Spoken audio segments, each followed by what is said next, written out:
Va, buena coordinación. En 3, 2, 1, tiempo. Ves como entro en improvisaciones. El beat está re bueno, pásamelo después. Así vos no tenés, brother. Voy a ganar cuando me dejen de poner exhibiciones. El beat está re bueno, pasámelo después, el tarado. Es lo que le pasa al pendejo cuando pasa siempre por el prado. Empieza con los hombres que le gustan que pasame el cel. Pero rapea bien, cuando suena el beat no sabe qué hacer. Yo no sé qué hacer cuando suena el beat no sabe qué hacer cuando entro en él. Así como lo puedo vencer, yo sí que tengo nivel.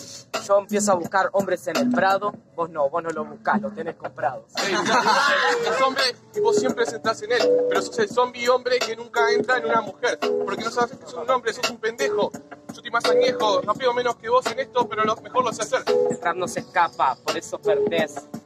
Claramente es planta versus zombie, me están poniendo una papa. Trae, a ver si entendés.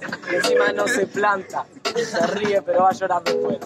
Dice que es un planta y vos sos el zombie que se la comés. Porque este no se planta y ahora siempre vos perdés.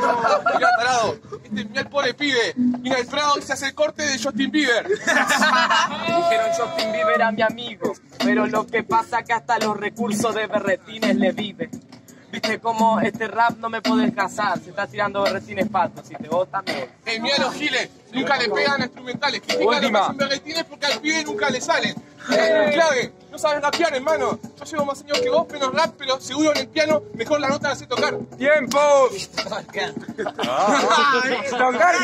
Jurado, a la cuenta de 3, 2, 1. Aquí no te vas.